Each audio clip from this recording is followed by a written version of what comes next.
The first proclamation of the Word of God is taken from the book of Exodus, from chapter 25.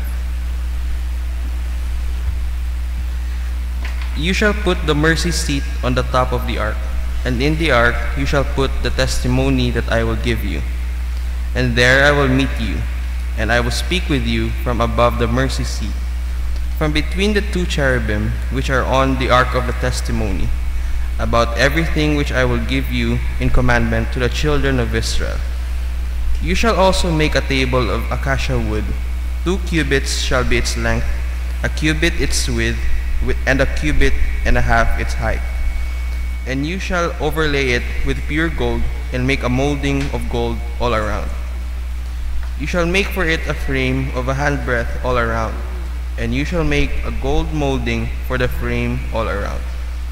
And you shall make for it 4 rings of gold, and put the rings on the 4 corners that are its 4 legs. The rings shall be close to the frame, as holders to the poles to bear the table. And you shall make the poles of acacia wood, and overlay them with gold, that the table may be carried with them. You shall make its dishes, its pans, its pitchers, and its bowls for pouring, and you shall make them of pure gold. And you shall set the showbread on the table before me always. The word of the Lord. Thanks be to God. Please stand for our responsorial psalm. Our responsorial psalm for this morning is taken from a portion of Psalm 111. Let our response be, the presence of the Lord is life to his people. Together, the presence of the Lord is life to his people. I will praise the Lord with my whole heart, in the assembly of the upright and in the congregation. The works of the Lord are great, studied by all who have pleasure in them. Response: The presence of the Lord is life to his people. He has made his wonderful works to be remembered. The Lord is gracious and full of compassion. He has given food to those who fear him. He will ever be mindful of his covenant. Response: The presence of the Lord is life to his people.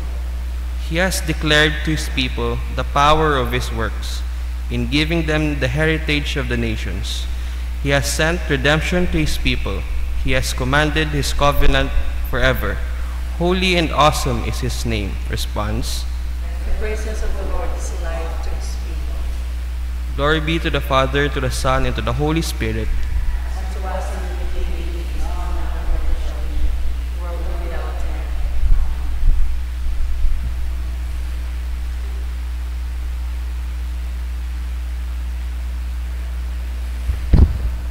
Please be seated.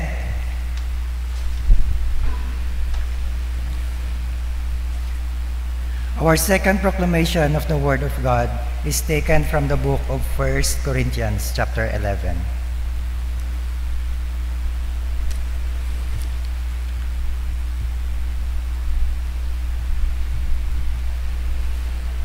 For I received from the Lord that which I also delivered to you, that the Lord Jesus, on the same night in which he was betrayed, took bread, and when he had given thanks, he broke it and said, "Take, eat, this is my body, which is broken for you.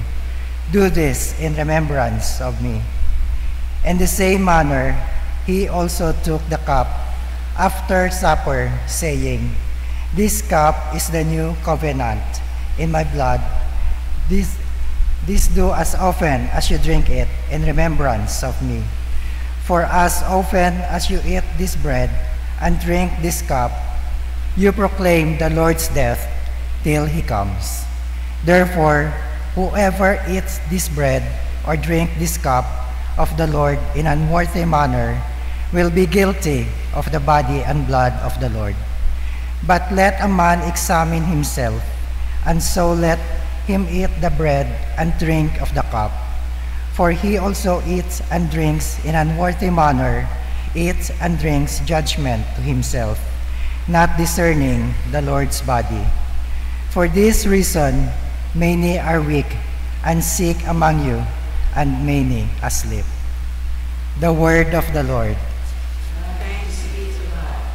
Please stand for the proclamation of the gospel.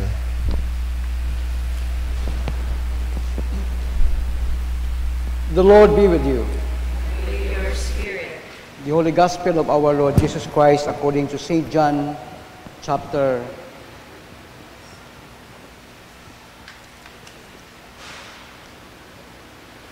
6. Glory to you, Lord Jesus Christ.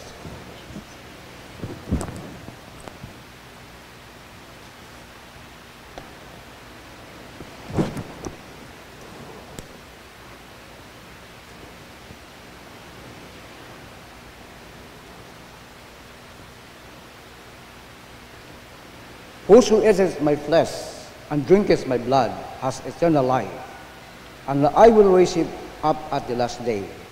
For my flesh is meat indeed, and my blood is drink indeed. He that eateth my flesh and drinketh my blood dwelleth in me, and I in him.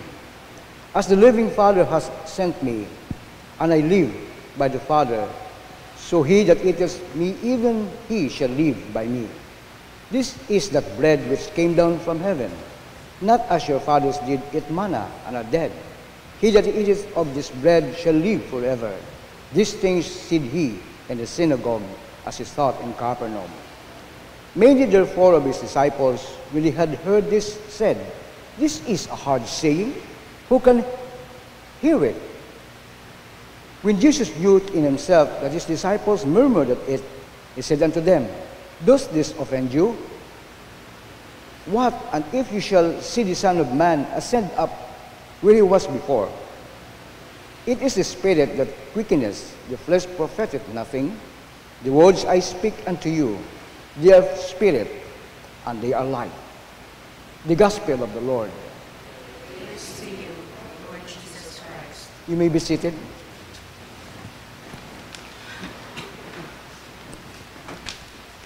When I see the schedules that Thursday after the celebration of Holy Trinity, we will be having the Feast of Corpus Christi. But then, when I reviewed last year's events of the church, it was done Sunday because Bishop Raimundo was here after the ordination of Deacon Binji to the priesthood. So when I realized that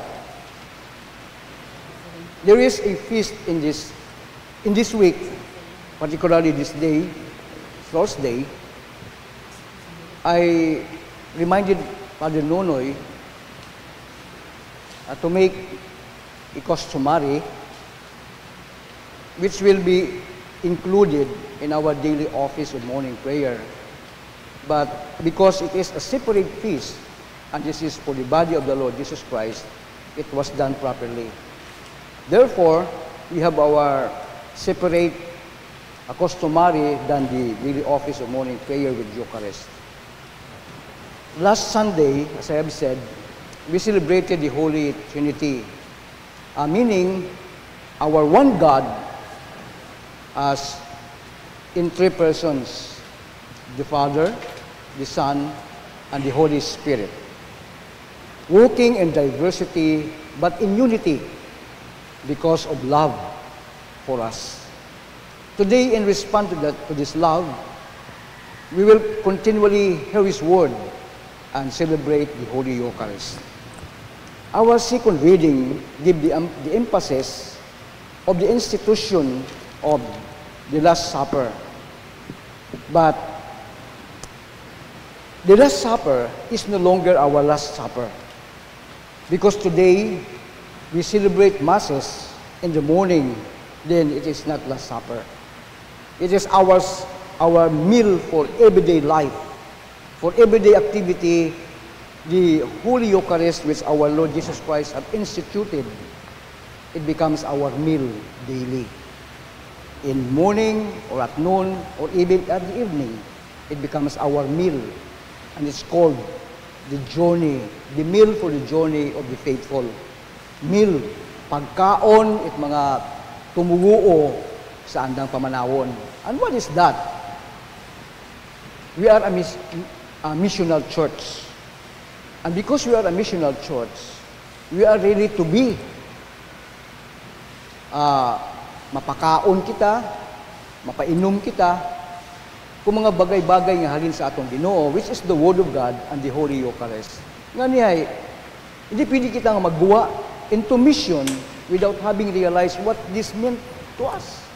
Ay hindi natin ma-explain sa tao kung ano kay importantihan ito Holy Eucharist. Kato ka kung blanco man, agwa man ako kasayod. Nga sige, kalawat yan, sige, kalawat. Waman ako kasayod kung ano, what is that? What is the purpose of this? Later on, when I embraced the CEC faith, ay, nagantigo, sayran namon nga ro, ka-importantihan it, Holy Eucharist is not that pas pa among previous nga pagisayod. Nga, the Holy Eucharist was instituted by our Lord Jesus Christ Himself. So how important it is nga i-institute o itao kato ni Ginoong Hesus the order it Holy Eucharist.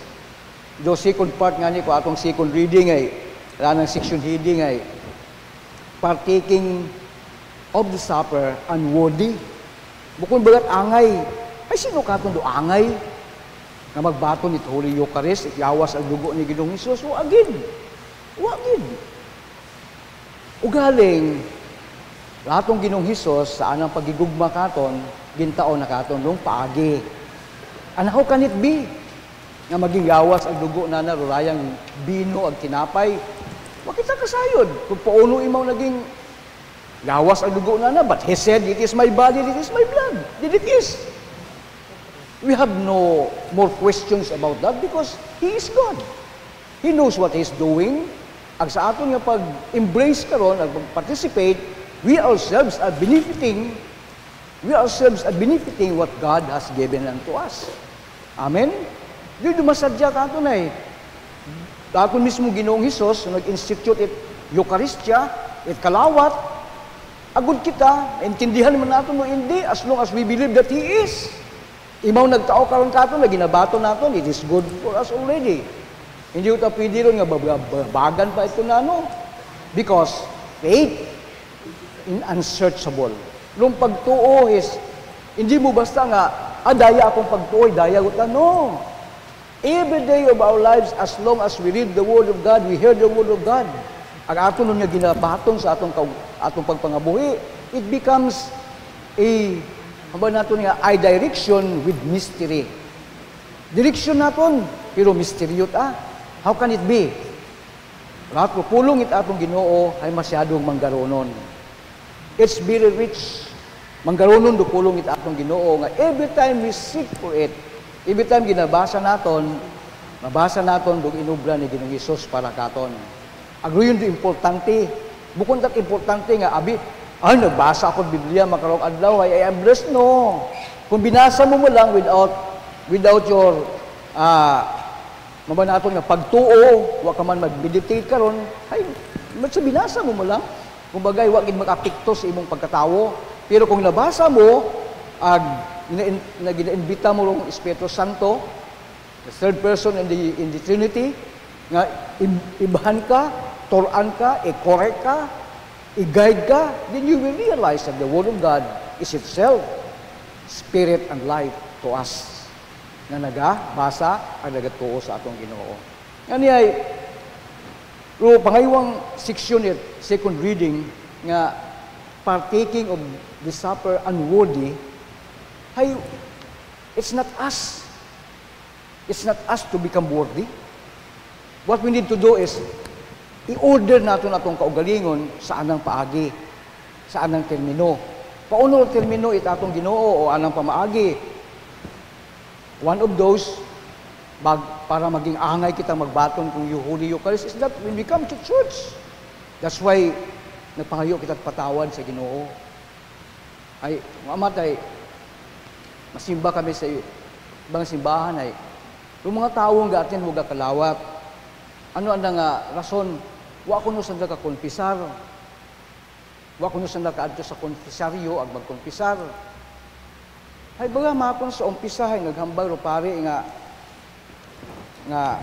napanguna ro pare sa akon sala, sa akon tuod nga sala ang nagpangayo kat patawad. Isn't it that you have confessed already your sins? Now, dahil nagkumpisar ka, you have that way na makabaton it Holy Eucharist. Sa atong simbahan, ay we have our prayer, nga maging angay kita, nga magbaton kong Eucharistia, ay we confess our sins.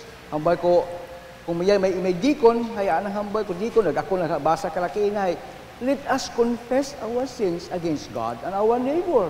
So what is that?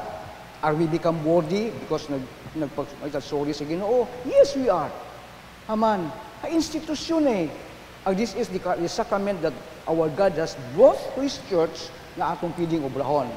Most merciful God, I confess that I have sinned against you in thought, word, and deed, by what I have done and by what I have left undone.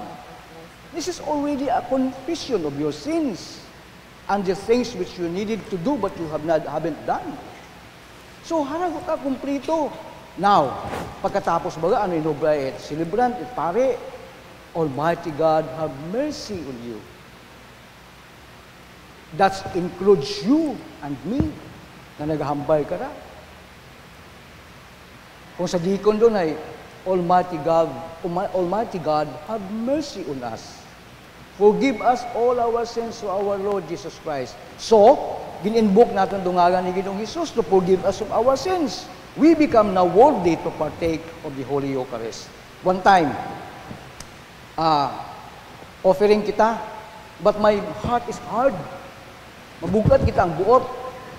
I need to say sorry, but the person that I need to say my sorry is not accepting my sorry. So what is that? The person is not accepting my sorry. Lord, bana ako na ito ako. What must I do? Oh, very clear ang bagay Ginoo kakon. Don't mind him. Don't mind him. Continue with what you have learned. The ways of God which you have learned. Ubra. Nag-sorry ka, di ka nalang pagbatunon ng sorry. Don't mind him. Siba mako. But God speaks to me clearly. Clearly. Don't mind him. Continue with what you have learned. And continue with your offering. So, nagparada, matakon doon, magdaomat ako kakong offering. Special thank offering. So, natong Diyos, if you are really sincere of what you are doing, agmahambay naton nga, ni kapagapit ka napasambay ko kabi sa Wednesday Fellowship, pauno ka itong mabuild rong kumpiyansa, rong pagtuo ag benepisyo sa atong kabuhi, is that with us to, we have to come to God. We have to believe in God. We have to obey or follow God, and we have to abide with God. Agod, raan ang gusto sa atong kabuhi ay matabo. Nanihay, yung mga tao nga akong amat, nga hindi ka magkalawat, ay wangani ko nung kakonfesyon, ay siguro makon dahil mga tao, ay wa nakaabot sa umpisa. No? Was nakaabot sa umpisa. So, yung umpisa gagi ay, pagkatapos nga gin-invoke the two greatest commandments of our God ay haron na yung confession. So, let it be a reminder nga when we come to attend the Mass, ay dapat ay maatindan natin do. Halin sa umpisa, asa sa ulihi. Agod, masayra naton, raya tanan, ay gintao katon Ginoo. Aman, because He loved us. In response to that love, we do our part. He has done His part. Anaw takaton na gintao kung paano partake at Holy Eucharist. Now we do our part. And this is now the response of the body of our Lord Jesus Christ. Corpus Christi. Corpus Christi, in my understanding, is an Italian word. And the English nga na equivalent is the body of Christ.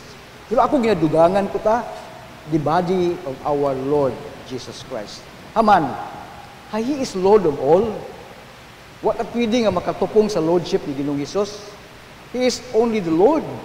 That's why He's not just the body, we are not just the body of Christ, but we are the body of our Lord Jesus Christ. Doon yung importante nga maintindihan natin. Now, what we need to do is to participate in, albeit, God to participate according to God's term and according to God's way. And the only way that I have knew is no other than the way of our Lord Jesus Christ. He has given us the way. Now, embrace natin doon, ag-aton nga gamiton. Nga sa atong pagpamati at pulong it Ginoo, ag sa atong pagpartake at Holy Eucharist, ay we become worthy. Then, what happened ay angay kitang magbaton. No sickness. No sickness. Might be may isang kili nga masakit. But what about those nga mas grabe na sakit? We do not know. We do not know. But we who are experiencing the many things that the Holy Eucharist is doing into our lives. Mas ako, Holy Eucharist ako, I have great things that happen in my life. I was relieved from heartache, from heart trouble. I was relieved from having a high blood pressure. I have no maintenance. I have no maintenance. But I go to my doctor. And he said, Manong, kung sa bukid, anong, ay huwag mo kakong gatawag it. Kuan basta si Manong Henry sa Kutawgon ay, Manong, ay di kang magtaoki mo tisita. Haman, ay normal blood pressure ka. Ay gasingit ma ako ng duyunggan, ay hangin-hangin mo ano. What you need to do man eat well, drink well, agri mo man ng tubig, ay dapat kayo lukewarm. Haman ma ako it lukewarm good. Don't you know man that your nerve is like electricity? Para man ang kuryente, rin mo nga mga nerves, mo mga ugat-ugat. So, sa ato man ang ulo parte, ay mga maintok ko nga nerves. Nga kung uminom ka tubig nga magamig, halin ka sa silakan, halin ka sa biyahe, it choke. Na-choke it magamig nga tubig, nagiging pasma. Nga ni pinimig sakit ang ulo. Kat inubla na akon, nga mag-therapy ako at lukewarm water, magabaab nga tubig, that thing has gone. Sakit ng ulo, pag abot sa bagay, ay halin sa biyahe, no more. And many things that I taok credit sa Holy Eucharist naging institute ni Ginoong Hesus. Sa iba, I don't know kung ano matangkatabo. Pero to me, it has done great things in my life. Aman. Ratong misa, ay daywara ng point of direction. One is the ministry of the Word, and the second is the ministry of the Holy Eucharist. When we are participating well sa ministry of the Word, hearing the Word, meditating on the Word, and then the ministry of the Holy Eucharist, we do well enough. Amen? At yun ang kaobra, who make us worthy, not ourselves, it is God. Not ourselves make us worthy to participate, it is God. Nga ni atong papel, ay obrahon naton, aton nga participation, aton nga papel, well, bahala ko si Lord ko iba pa. Doing our part well through the Lord Jesus Christ is our response to what He has done to us as His members. Members of the body of our Lord Jesus Christ. Ngani, bisan siin kita maadto, as long as we participate in the ministry of the Word and participate in the Holy Eucharist, we have done well.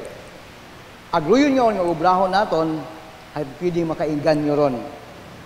Pasa, amon nga daganon, paadtoriya. Wata na it, mambay nga, walat bagabag, nga masimba kami o hindi. Pag abot simba, simba. Pero ano yung ibang arong bagay. Sa akong mga trabaho, sa akong panguma, pag Domingo, no work at all. Simba anay. may mga panday, ayan ay pamanday, simba anay. May gahawan, anay hawan, simba anay. And everything, and the rest. Kung gagaba ka, anay tigaba, simba anay. And many things. Because the ministry of the word will bring to us an understanding agmas nga makilala natin kung sinurong Diyos. A God, the only one God in three persons. The Father, the Son, and the Holy Spirit. And what He does, and what they do in our lives, depende katon sa atong pagbaton.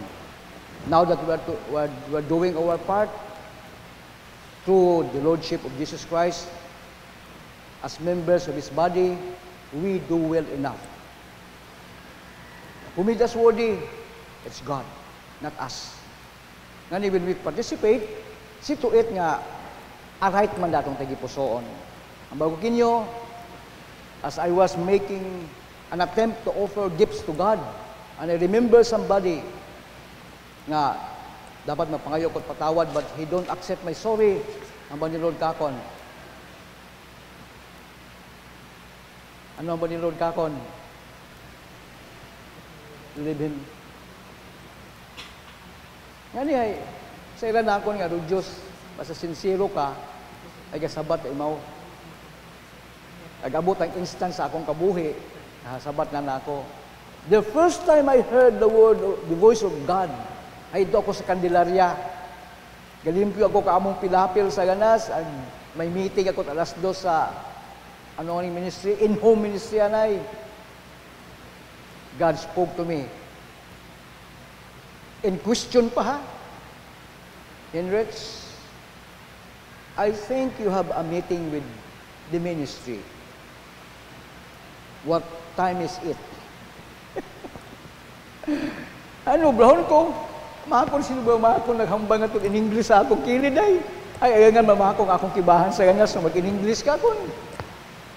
When I realized that was the voice of God, akong Lord, I'm sorry. Mapanahon ako, sinigitan kong kibahan sa ganas, makon, Meg, mauna ako't uli. Muli, ako, naglimpyo ato simbahan, umaten sa in-home ministry, and do my part. So that is, nga, kung sincero kita, God really will speak to us, and He will guide us into all truth, nga truth nga ron, ay it's about the Lordship of Jesus Christ in our lives. Bukod kita ruga pakamayad katon, it's God Himself. Ang ani bangod, Diyos ruga pakamayad katon, i-embrace naton anang pamaagi, anang terminolohiya sa atong pagpangabuhi. Agod kita ay makabenepisyo kung ano ra anang gusto para katon. Amen.